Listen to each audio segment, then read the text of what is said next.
मध्य प्रदेश में एक मंदिर है बुंदेलखंड में।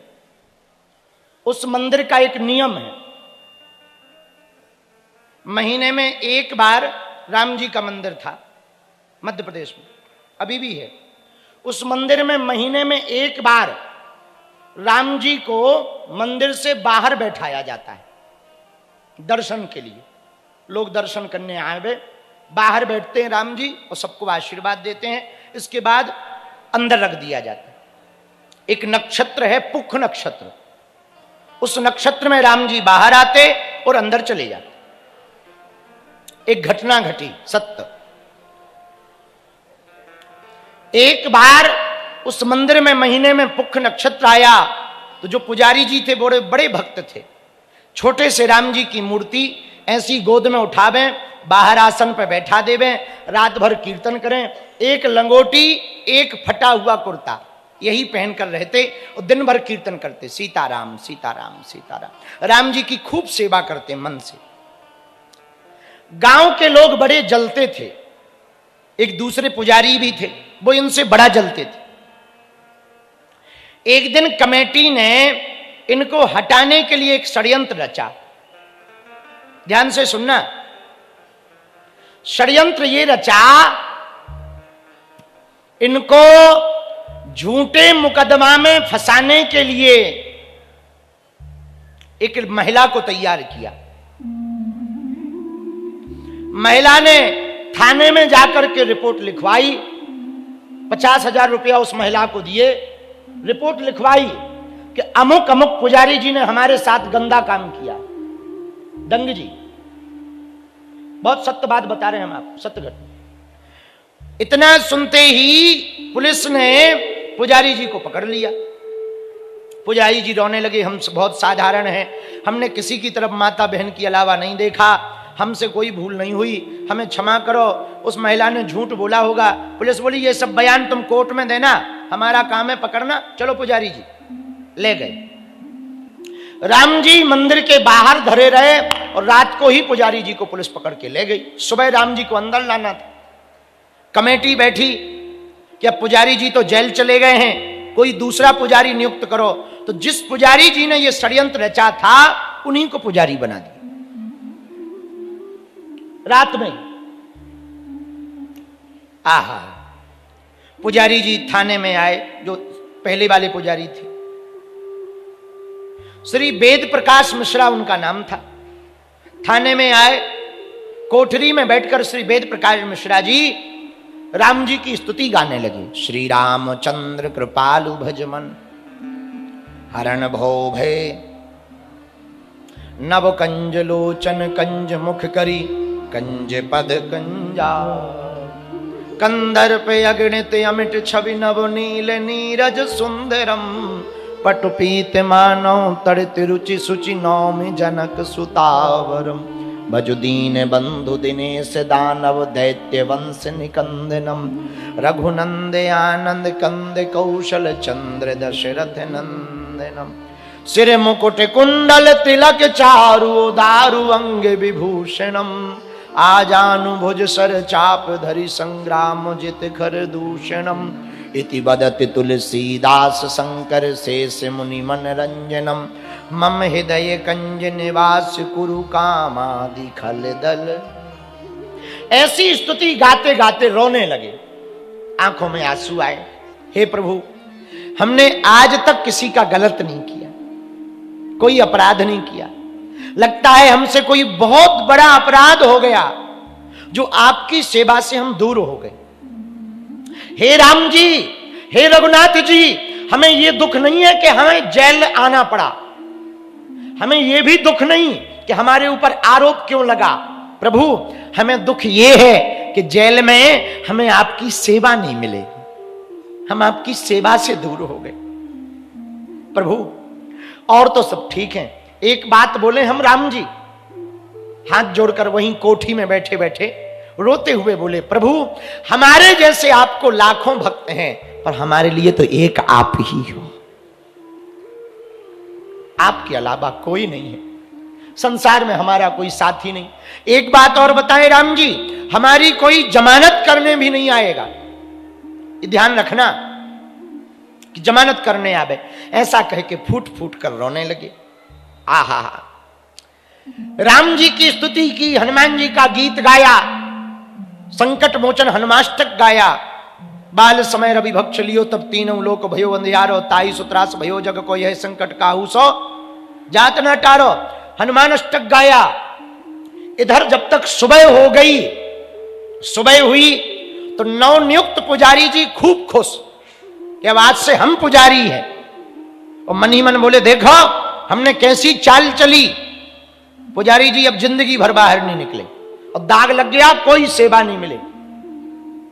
इधर दिन के 8 बजे पूरे गांव के लोग आ गए। अब आज का नियम है कि आज राम जी अंदर ले जाया जाएगा। हर महीने का नियम है ना, अंदर ले जाएंगे। भैया सत्य बात बता रहे, पुजारी जी ने पांव पड़े और छोटी सी मूर्ति राम जी की जैसे ही उठाई, उठना तो दूर की बात है, हिल तक ना पाई। अब गांव वाले बड़े हैरान, गांव वाले लग गए, अरे छोटी सी तो मूर्ति है, पुजारी जी तो अकेले ले आते थे पहले वाले पुजारी जी, लगता है उन्होंने कुछ चिपका दिया है। तो तुरंत लोग सब्बल ले आए, लोहे के कीला ले आए, नीचे से खोदे, सब्बल लगावे। पूरे गांव के लोग राम जी को उठाने पे लग गए। पर उठाना तो दूर की बात है, हमारे राम जी ने लीला कर दी, डिग ना पाए। पूरे गांव में हल्ला हुआ, गांव वाले अगल बगल वाले आ गए, सब देखने लगे, सब चौंक गए, सब परेशान हो गए। आखिर ये हुआ क्या है? सब लोग ताकत लगावे, सब लोग पत्थर लगावे, कोई टान लगावे, कोई सब्बल लगावे, कोई जोर से आवाज देवे। 2-2, 3-3, 4-4, 5-5, 6-6 लोग मूर्ति को पकड़ने में लगे। गांव के लोग पूरे लगे, पर राम जी को उठा ना पाए। जब ये बात उस महिला को पता लगी जिसने आरोप लगाया था, वो समझ गई हमसे झूठ मूठ का आरोप तो लगा दिया, राम जी उन पुजारी जी के पक्ष में है। पहले वाले पुजारी जी के पक्ष में राम जी हैं। तो गांव वालों ने कहा कि एक उपाय है। बोले क्या? बोले उन्हीं पुजारी जी को बुलाया जाए, लगता है भगवान नाराज हैं, कोई और बात है, उन्हें बुलाओ तभी अंदर जाएंगे। तो गांव वाले गए तो पुलिस वालों ने कहा ऐसे नहीं छोड़ेंगे बिना जमानत के, वो तो केस हो गया, FIR हो गई है। नेता बेता गए, पुराना जमाना, राजा हुआ करते थे तो राजा के यहां से गए। तो जो चलने वाले लोग थे, चलनिया लोग, उन्होंने कहा ऐसे नहीं छोड़ा जा सकता, कोर्ट में जब तक फैसला ना हो।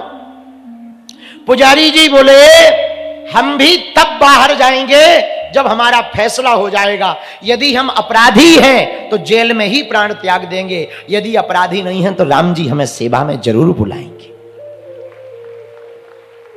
बिल्कुल कलयुग की सत्य बात बता रहे भैया।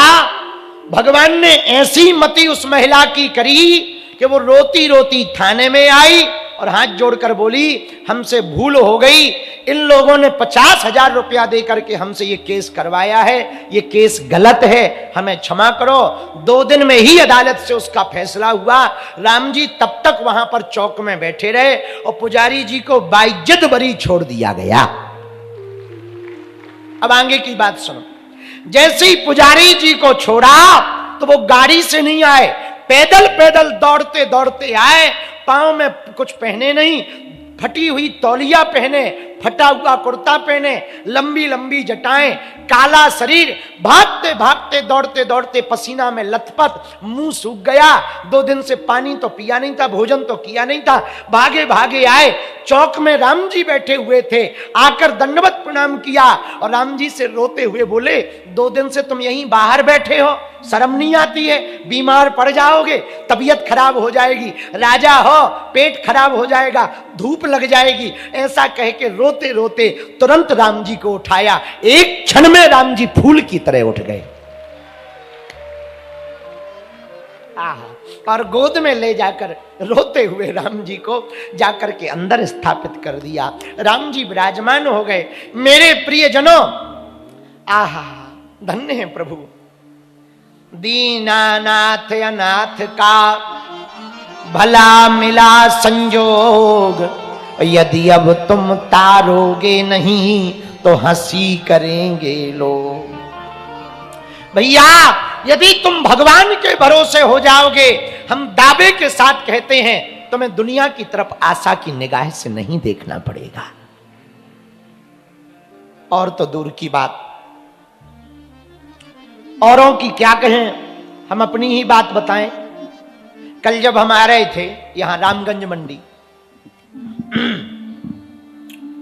तो नीतेंद्र जी ने और प्रशांत ने, किसी ने, हमें ध्यान नहीं, सत्यम ने या प्रशांत ने हमको एक फोटो दिखाई।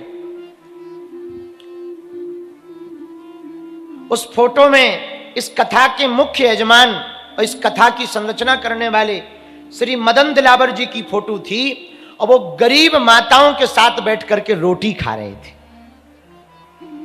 पंडाल के पीछे की शायद फोटो है। बूढ़ी बूढ़ी माताएं बैठी थी और टिफिन रखा हुआ था, टिफिन की रोटी खा रहे थे। तो हमको फोटो दिखाई, हमारे मन में एक बात आई, भैया जो गरीबी देख लेते ना, देख लेता ना, वो कभी गरीबों को नहीं छोड़ता। गरीबों का तो सिर्फ भगवान होता है। एक बात और बोले, कह दो, बोलो, जोर से कहो। भैया आज जरूर हमारे नाम से बाबा बाबा बागेश्वर बाबा टीवी पे, मोबाइल पे, जहां जाओ कथा में 5-5, 8-8 लाख लोग, अभी जहां हमारी कथा थी वहां 8 लाख लोग आए। तो सब कहने लगे, अरे बाबा तेरा तो बड़ा चमत्कार है। हमने उनको हाथ जोड़कर कहा, भैया हमें अपनी औकात पता है। हमारे गांव के सरपंच भी हमको नहीं पूछते थे, ये हमारी औकात नहीं, बजरंग बली की कृपा है भैया, ये हमारा चमत्कार नहीं। भैया कोई नहीं पूछता है, गरीबी में कोई नहीं पूछता। इसलिए आज जब हम आए ना, पता है हमने क्या कहा? जैसे ही हम आए, हमने अंगद पंडित जी को कहा, पंडित जी आज से रोज कम से कम 20-30 लोग पंडाल से बूढ़े और गरीबों को हमसे जरूर कमरा में मिलवाना, ताकि हम जिनसे मिलने आए हैं उनसे मिल पाए। भैया बुरा ना मानना, अमीर तो प्रोटोकॉल लगाकर, पुलिस लगाकर हमसे मिल लेते हैं, बेचारे दीनहीन नहीं मिल पाते। इसलिए अब हमने हर कथा में कोशिश कर रहे 10-50 प्रतिदिन दीनहीन गरीब लोगों के साथ बैठ के चाय पी पाए और उनको मिल पाए, क्योंकि वो हम दुख जानते हैं, वो हम पीड़ा जानते हैं। जब पैसा नहीं होता ना, कोई नहीं पूछता है, ना कोई इज्जत करता है, ना कोई पूछता है, ना कोई इज्जत करता। याद रखना मेरे पागलों, गरीब का तो केवल परमात्मा होता है, गोविंद होता है, गरीब का कोई नहीं होता भगवान के अलावा। इसलिए रामगंज मंडी के पागलों, हम हाथ जोड़कर पूरे लोगों से प्रार्थना करना चाह रहे, तुम हनुमान जी पर भरोसा करो, दुनिया के भरोसे मत रहो। किस पर भरोसा करो? जोर से बोलो। हनुमान चालीसा पर, हनुमान जी पर भरोसा करोगे, कैसा भी संकट हो, भगवान के पास आकर ये मत कहो कि समस्या विकट है, समस्या के पास जाकर कहो बागेश्वर बालाजी मेरे निकट है। कौन निकट है? बोलो, अरे बोलो ना। लेकिन हनुमान जी कब कृपा करेंगे? मन क्रम वचन ध्यान जो लाभ है। मन से, वचन से, कर्म से जो हनुमान जी का ध्यान करेगा वही हनुमान जी की कृपा पा पाएगा, वही संकटों से बच पाएगा। और हम लोग आंख मीचते हैं तो ध्यान में रबड़ी और रसमलाई आती। हाँ, मालपुआ, रसमलाई, पड़ोसन, पड़ोसी, फलाना ढिकाना, इलू इलू, ये ध्यान आते हैं। भैया आप हनुमान जी की कृपा पाना चाहते ना, यहां दुनिया में कोई किसी का नहीं है। तुम बेफिजूली के प्रेम के चक्कर में पड़ के समय बर्बाद ना करो। पढ़ने वाले जितने बच्चे बैठे हैं, पढ़ने वाली जितनी बेटियां बैठी हैं, हमारी हाथ जोड़कर कथा की बात ध्यान से सुन लेना। बेटा और बेटियों से प्रार्थना है, तुम प्रेम जो कछु है, लबेरिया फबेरिया बाद में कर लेना, पहले सफलता पा लेना। यहां रील पर मिलने वाला इंस्टाग्राम पर मिलने वाले जितने इंस्टाग्राम चलाने वाले बच्चे बैठे हैं, हमारी बात ध्यान पूर्वक सुनो। ये इंस्टाग्राम पर जितने भी फेस ठीक कर करके तुम्हें दिखाई पड़ रहे हैं ना, इनका केवल चित्र बढ़िया है, चरित्र बहुत ढीला है। ज्यादातर लोगों का चरित्र बहुत ढीला है। चित्र सुंदर होना बड़ी बात नहीं है, चरित्र का सुंदर होना बहुत बड़ी बात है। और बेटा और बेटी वो महान नहीं है जो माँ बाप के नाम से ना जाने जावे, बेटा और बेटी तो वो महान है जिनके नाम से माँ बाप को जाना जाए। और बेटा एक बात तुम याद रखना, तुम बाद में कुछ भी कर लेना, पहले सफलता पा लेना, पहले तुम मंजिल को प्राप्त कर लेना। मंजिल को पालोगे, जिंदगी भर तुम्हें पछताना नहीं पड़ेगा। ये प्रेम के चक्कर में, झूठे मूठे बातों के चक्कर में यहां कोई किसी से प्रेम नहीं करता। जो तुम्हें लाइक कमेंट कर रहे हैं ना कि यू आर ब्यूटीफुल, वो हर लड़की को ब्यूटीफुल लिखते। हाँ, तुम ज्यादा इसमें मत रहना कि तुम ज्यादा सुंदर हो इसलिए तुम्हारे पीछे लोग हैं। ये वासना वाले लोग सबके पीछे ऐसे ही पड़े रहते हैं, सबके पीछे ऐसे ही करते हैं, इनके चक्कर में मत रहना। बच्चों से भी हमारी प्रार्थना है, तुम भी ज्यादा ट्रेंडिंग के चक्कर में, रील के चक्कर में दूसरों को दिखाने। अच्छा, आजकल इतना दिखावा का जमाना हो गया, भगवान बचाए। अरे राम, आजकल आरती भी कर रहे तो फोटो बढ़िया है, हवन भी कर रहे फोटो बढ़िया है। चाहे जो कहे, हमें का लेना देना। हाथी चले बाजार, हम ना कहेंगे, तुम ही कह रहे हो, पर कुछ भी कहो, श्रोता बहुत ज्ञानी है। हाथी चले बाजार, यदि सफल होना चाहते, महान होना चाहते तो पहला सूत्र लिखो। पूछो क्या? इग्नोर करना सीखो। किसको? जो तुम्हारी निंदा हमेशा करता हो, तुम्हारे लिए भला बुरा कहता हो, उसको साइड कर दो, उसके बारे में सोचना बंद कर दो। ये पहला मंत्र है।